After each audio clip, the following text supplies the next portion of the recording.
கல்யாணத்துக்கு முன்னாடி ஒரு சின்ன மேட்டர். அம்மா, அப்பா பொத்தி பொத்தி வளர்த்ததால, செல்லம் குடுத்து கெடுத்ததால, கிச்சனுக்குள்ள தண்ணி குடிக்க கூட போனதில்ல அப்படின்னு கை தூக்குறதுக்கு என்ன மாரி எத்தன பேர் ரெடியா இருக்கீங்க? சரி, கல்யாணத்துக்குள்ள போகணும்னாலே ஃபர்ஸ்ட் கொஸ்டின் என்ன? குக்கிங் தெரியுமா? அதுக்கு அவ ஆன்சர், நான் சமையல்லாம் பண்ண மாட்டேன்ப்பா. மேக்ஸிமம் நூடுல்ஸ் ஆர் டீ தான். சத்தியமா ஒரு ரசம் வைக்க சொன்னா கூட நான்லாம் யூடியூப் சேனல் தான் ஓப்பன் பண்ணுவேன். அதுவும் ஒரு 6, 7 வருஷத்துக்கு முன்னாடி மெட்ராஸ் சமையல் தான். ஆனா ஒரு வெட்டிங் முகூர்த்தம் முடிஞ்சதும் லைஃப்ல என்ன ஒரு ட்விஸ்ட்?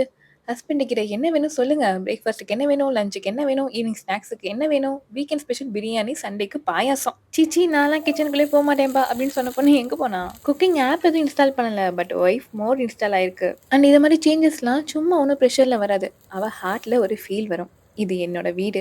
இவங்க என்னோட பீப்பிள். என் மக்கள். இவனுக்கு என்ன பிடிக்கும்னு நான் தெரிஞ்சுக்கணும். அதுதான் ஒரு ரியல் டிரான்ஸ்ஃபர்மேஷனான மொமெண்ட்டே. சும்மா கல்யாணத்துக்கு முன்னாடி ஒரு பொண்ணுக்கு சமைக்க தெரியுமா தெரியாதான்னு வச்சுலாம் அவளை ஜட்ஜ் பண்ண வேணாம். கரெக்டான டைம், சிச்சுவேஷன், சரியான பையன், லவ், கொஞ்சம் தொல்லை, கொஞ்சம் ரெஸ்பான்சிபிலிட்டி, பைத்தியக்காரத்தனம் இதெல்லாம் சேர்ந்து மிக்ஸ் ஆகும்போது எல்லாம் மாஸ்டர் செஃப் மாதிரி மாறிடுவாங்க.